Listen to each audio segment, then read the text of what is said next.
Welcome to CC plus. എൻ്റെ പേര് അശ്വതി. അപ്പോൾ നമ്മൾ ഇന്നിവിടെ പഠിക്കാൻ പോകുന്നത് നമ്മുടെ അണ്ടർസ്റ്റാൻഡിങ് ക്വാഡ്രിലാറ്ററൽസിന്റെ ചാപ്റ്റർ ഒക്കെ പലർക്കും സ്റ്റാർട്ട് ചെയ്തിട്ടുണ്ടാവും അല്ലേ. അപ്പോൾ നമുക്ക് അതിന്റെ ബേസിക്സ് ഒക്കെ ഒന്ന് നോക്കിയാലോ.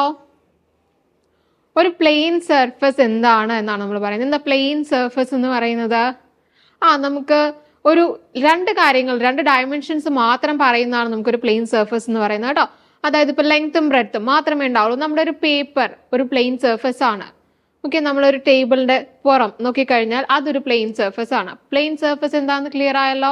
അതിനൊരു നീളവും വീതിയും മാത്രമേ ഉണ്ടാവുള്ളൂ അല്ലെ. രണ്ട് കാര്യങ്ങളെ പറ്റി മാത്രമേ പറയുന്നുണ്ടാവുള്ളൂ.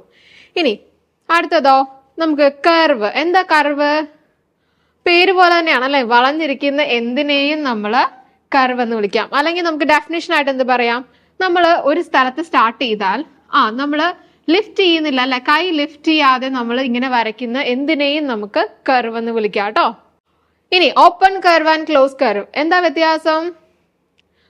ഓപ്പൺ കർവ് നിങ്ങൾക്ക് കാണാം, ഒരിടത്ത് തുടങ്ങിയിട്ട് വേറെ എവിടെയോ എൻഡ് ചെയ്തിരിക്കുകയാണ് അല്ലെ, ഓപ്പൺ ആയിട്ടിരിക്കുകയാണ്, അടഞ്ഞിട്ടില്ല. ഇനി ക്ലോസ്ഡ് കർവോ? ക്ലോസ്ഡ് ആയിട്ടാണ് ഇരിക്കുക. അല്ലെങ്കിൽ നമുക്ക് എന്ത് പറയാം? ഇവിടെ നിന്നാണ് ഞാൻ സ്റ്റാർട്ട് ചെയ്യുന്നതെങ്കിൽ ഞാൻ അത് വരച്ച് എവിടെ തന്നെ എത്തും? തിരിച്ച് അതേ പോയിന്റിൽ തന്നെ എത്തും. അപ്പോഴാണ് അത് ക്ലോസ് ആവുക. അപ്പൊ ക്ലോസ്ഡ് കർവ് അടഞ്ഞിരിക്കും, ഓപ്പൺ കർവ് തുറന്നിരിക്കും. പക്ഷെ ഡിഫറൻസ് എന്താ? നമ്മൾ ഡെഫിനിഷൻ എഴുതുമ്പോൾ നമ്മൾ സ്റ്റാർട്ട് ചെയ്യുന്നിടത്തല്ല ഓപ്പൺ കർവ് എൻഡ് ചെയ്യുന്നത്, പക്ഷെ ക്ലോസ്ഡിൽ നമ്മൾ സ്റ്റാർട്ട് ചെയ്യുന്നിടത്താണ് എൻഡ് ചെയ്യുന്നത്. ഇനി simple closed curve. Simple closed curve എന്ന് പറഞ്ഞാൽ ഈ പറയുന്ന പോലെ തന്നെ സിമ്പിൾ ആയിരിക്കും. ഓക്കെ, വളരെ സിമ്പിൾ ആയിരിക്കും. ഒരു പോയിന്റിൽ കൂടെ ഒരു തവണയും നമുക്ക് കടന്നു പോകുള്ളൂ. ഫോർ എക്സാമ്പിൾ 8 ഇതെടുത്തു കഴിഞ്ഞാൽ ഇത് ക്ലോസ്ഡ് ആണോ എന്ന് ചോദിച്ചാൽ ക്ലോസ്ഡ് ആണ്, കർവ് ആണ് അല്ലെ.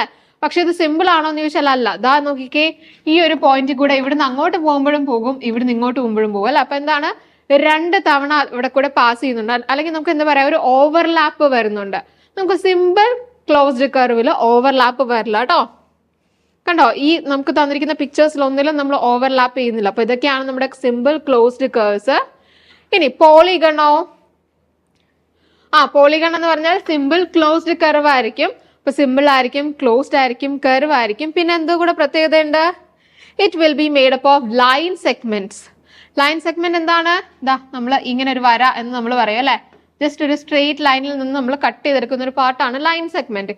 ഈ ലൈൻ സെഗ്മെന്റ് കൊണ്ടായിരിക്കും നമ്മുടെ പോളിഗണിന്റെ എല്ലാ വശവും വരുന്നത്.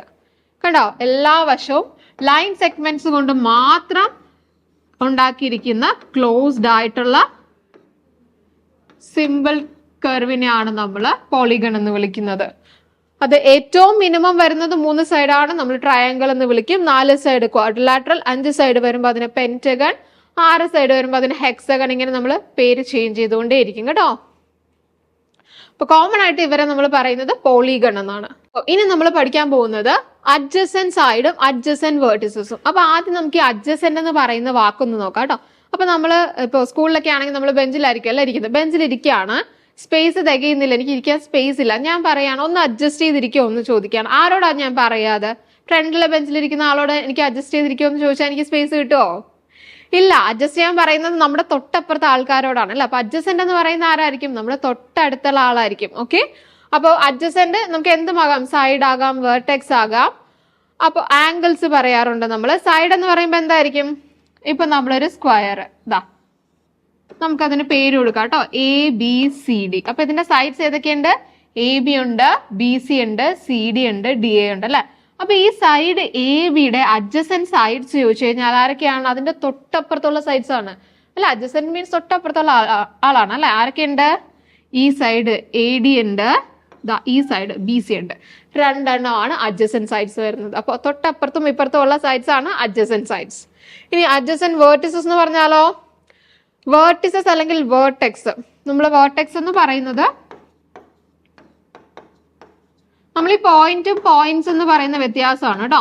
പോയിന്റ് എന്ന് പറഞ്ഞാൽ ഒരെണ്ണം, പോയിന്റ്സ് എന്ന് പറഞ്ഞാൽ ഒന്നിൽ കൂടുതൽ. അതുപോലെയാണ് വേർട്ടെക്സ് എന്ന് പറയുമ്പോൾ ഒരെണ്ണം, വേർട്ടിസസ് എന്ന് പറയുമ്പോൾ ഒന്നിൽ കൂടുതലും ഉണ്ടാവും. ഏതാണ് വേർട്ടെക്സ്? ഈ കോർണറിലെ ഈ കോർണേഴ്സിനെയാണ് നമ്മൾ, ഈ രണ്ട് സൈഡ്സ് ജോയിൻ ചെയ്യുന്ന പോയിന്റിനെയാണ് നമ്മൾ വേർട്ടിസസ് എന്ന് പറയുന്നത് കേട്ടോ. വേർട്ടെക്സ് അല്ലെങ്കിൽ വേർട്ടിസസ് എന്ന് പറയുന്നത്. സോ ഈ എയുടെ അഡ്ജസന്റ് ആയിട്ടുള്ള വേർട്ടിസസ് ഏതൊക്കെയാന്ന് ചോദിച്ചു കഴിഞ്ഞാൽ B ഉണ്ട്, തൊട്ടപ്പുറത്ത് B ഉണ്ട്, അടുത്തത് D ഉണ്ട്. ഓക്കെ, ഇനി ബിയുടെ ആണ് ചോദിക്കുന്നെങ്കിലോ ബിയുടെ അഡ്ജസ്റ്റന്റ് ആയിട്ടുള്ള വേർട്ടിസസ് ആരൊക്കെയാന്ന് ചോദിച്ചാൽ തൊട്ടപ്പുറത്ത് എ ഉണ്ട്, ഇപ്പുറത്ത് സി ഉണ്ട്. അപ്പൊ തൊട്ടപ്പുറത്ത് വരുന്ന വേർട്ടെക്സ് ഏതാണോ അതാണ് നമ്മുടെ അഡ്ജസ്റ്റന്റ് വേർട്ടിസസ്. ക്ലിയർ അല്ലേ? ഇനി ഡയഗണൽസ്. നമുക്കൊരു 5 സൈഡഡ് ഷേപ്പ് എടുത്ത് നോക്കാം. ഡയഗണൽസ് എല്ലാത്തിനും ഒരു കോമൺ ആയിട്ടുള്ള ഒരു ഇതാണ് കേട്ടോ. അതായത് നമ്മുടെ ഒരു പോയിന്റ് എടുത്തു കഴിഞ്ഞാൽ A B C D E. എയിൽ നിന്ന് നമുക്ക് ബിയിലേക്കും ഇയിലേക്കും ഓൾറെഡി നമ്മൾ സ്ട്രെയിറ്റ് ലൈൻ വരച്ചിട്ടുണ്ട് അല്ലെ. അപ്പൊ ബാക്കി 2 പോയിന്റ്സ് തൊട്ടടുത്തുള്ള വേർട്ടിസസിലേക്ക് ആയി കഴിഞ്ഞാൽ അതിനെ നമ്മൾ സൈഡ് ആയിട്ട് തന്നെയാണ് നമുക്ക് വരുന്നത്. ഓക്കെ, അതല്ലാത്ത നോൺ അഡ്ജസന്റ് വേർട്ടിസസ്, അതായത് നോൺ അഡ്ജസന്റ് വേർട്ടിസസ് എന്ന് പറഞ്ഞു കഴിഞ്ഞാൽ തൊട്ടടുത്തല്ലാത്ത വേർട്ടിസസിലേക്ക് നമ്മൾ ജോയിൻ ചെയ്യുന്ന ഓരോ ലൈൻ സെഗ്മെന്റിനെ നമ്മൾ വിളിക്കുന്ന പേര് ഡയഗണൽ എന്നാണ് കേട്ടോ. അപ്പൊ ആദ്യത്തെ ഇതാണ്. ഇനി ബി എന്ന് നമ്മൾ പറയുകയാണെങ്കിൽ സിയിലേക്കും എയിലേക്കും പറ്റില്ല അല്ലെ, അത് നമ്മൾ വരച്ചു കഴിഞ്ഞാൽ സൈഡ് തന്നെ ആയി പോകും. അപ്പൊ അത് അഡ്ജസന്റ് വേർട്ടിസസ് ആണ്. നോൺ അഡ്ജസന്റ് ഏതാണ്? ഇ ഉണ്ട്, ഡി ഉണ്ട്. സി എന്നാണെങ്കിലോ എ ഉണ്ട്, ഇ ഉണ്ട്. ഡി എന്നാണെങ്കിൽ ബി ഉണ്ട്, എ ഉണ്ട്. ഇയിൽ നിന്ന് ബിയും സിയും എല്ലാം കിട്ടിയില്ലേ? അപ്പൊ ഇതിനെയാണ് നമ്മൾ ഡയഗണൽ എന്ന് പറയുന്നത് കേട്ടോ. നോൺ അഡ്ജസന്റ് വേർട്ടിസസിലേക്ക് ഒരു വേർട്ടെക്സിൽ നിന്നും അതിന്റെ നോൺ അഡ്ജസന്റ് വേർട്ടിസസിലേക്കുള്ള ലൈൻ സെഗ്മെന്റ് ആണ് ഡയഗണൽ. ഇനി concave and convex polygon. Polygon എന്താന്ന് നമ്മൾ പറഞ്ഞിരുന്നു. ഫസ്റ്റ് വൺ കോൺകേവ് പോളിഗൺ എന്താന്ന് ചോദിച്ചു കഴിഞ്ഞാൽ അതിന്റെ ഒരു ഇന്നർ ആംഗിൾ, ഒരകത്തെ ആംഗിൾ എന്ന് പറയുന്നത് ഗ്രേറ്റർ ദാൻ 180 വരും. കണ്ടോ, ഇതൊന്ന് സ്ട്രേറ്റ് വരച്ച് നോക്കി. ഇവിടം വരെ 180 ആണ്, പക്ഷെ ഇവിടം വരെ ഉണ്ട് അല്ലെ. 180ൽ കൂടുതലുള്ള ഒരു ആംഗിൾ എങ്കിലും വന്നു കഴിഞ്ഞാൽ അതിന് നമ്മൾ കോൺകേവ് എന്ന് വിളിക്കും. അതല്ല എല്ലാം 180ൽ താഴെയാണെന്നുണ്ടെങ്കിൽ വി കോൾ ദാറ്റ് കോൺവെക്സ്. അപ്പൊ കോൺവെക്സും കോൺകേവും ഈസി അല്ലേ? ഇനി അടുത്ത 2 regular and irregular. Okay, regular എന്ന് പറഞ്ഞു കഴിഞ്ഞാൽ എല്ലാ സൈഡ്സും എല്ലാ ആംഗിൾസും ഒരേ മെഷർമെന്റ് ആയിരിക്കും. ഇപ്പോൾ ആംഗിൾ എല്ലാം ഒന്നായിരിക്കും. ഇപ്പൊ 30 ആണെങ്കിൽ 30 30 30 30. ഓക്കെ, എല്ലാം 30 ആയിരിക്കും. ഇനി സൈഡിന്റെ ലെങ്ത് 3 സെന്റിമീറ്റർ ആണെങ്കിൽ എല്ലാ സൈഡും 3 സെന്റിമീറ്റർ ആയിരിക്കും. അങ്ങനെ വന്നാൽ we call that regular polygon. ഇനി ഇറഗുലർ ആണെങ്കിലോ മൂന്നെണ്ണം ഉണ്ടെങ്കിൽ 3 മെഷർമെന്റ്, അല്ലെങ്കിൽ 4 ഉണ്ടെങ്കിൽ 4 മെഷർമെന്റ്. ഓക്കെ, നമുക്ക് എക്സാമ്പിൾസ് പറയാനാണെങ്കിൽ സ്ക്വയറിന്റെ എല്ലാ ആംഗിളും 90 ഡിഗ്രി ആണ്, എല്ലാ സൈഡും ഈക്വൽ ആണ്. പിന്നെ ഇക്വിലാറ്ററൽ ട്രയാങ്കിളിന്റെ എല്ലാ ആംഗിളും 60 ഡിഗ്രി ആണ്, എല്ലാ സൈഡ്സും ഈക്വൽ ആണ്. ഇത് റെഗുലർ പോളിഗണിന്റെ എക്സാമ്പിൾ ആണ്. ഇനി ഇറഗുലറോ? നമ്മുടെ റെക്ടാംഗിൾ അല്ലെങ്കിൽ റോംബസ്. റെക്ടാംഗിൾ എന്ന് പറഞ്ഞു കഴിഞ്ഞാൽ ഓപ്പോസിറ്റ് ഈക്വൽ ആണ്, പക്ഷെ ഇത് രണ്ടും അതും ഓപ്പോസിറ്റ് വൈസ് ഈക്വൽ ആണ്, പക്ഷെ ഈ 4ഉം കൂടെ നമുക്ക് സെയിം അല്ല. ഓക്കെ, അപ്പൊ നമ്മുടെ ഓണം എക്സാം ഒക്കെ എടുത്തിരിക്കുകയാണ് അല്ലെ. അപ്പൊ നമ്മൾ ചില സബ്ജക്ട്സ് ഒക്കെ എടുത്ത് നോക്കുമ്പോഴേക്കും ഇതെനിക്ക് പാടാണ് എന്ന് തോന്നാറുണ്ട്. നമ്മൾ ഒരു ക്ലാസ്സിൽ ഇരുന്ന് പഠിക്കുമ്പോഴേക്കും നമുക്ക് മനസ്സിലാവാത്ത കൂട്ടുകാരൊക്കെ ഉണ്ട് അല്ലെ. അപ്പോൾ നമുക്ക് ഇവിടെ CC+ന്റെ 1 to 1 ട്യൂഷൻ അവൈലബിൾ ആണ്. നമുക്ക് ഇപ്പോഴേ പഠിച്ചു തുടങ്ങണ്ടേ? അപ്പൊ വേഗം ജോയിൻ ചെയ്യാം കേട്ടോ. ജോയിൻ ചെയ്യാനായിട്ട് താഴെ കാണുന്ന നമ്പറിൽ കോൺടാക്ട് ചെയ്യുക. ഇതുപോലുള്ള വീഡിയോസ് ആയിട്ട് നമുക്ക് ഇനിയും കാണാം. താങ്ക്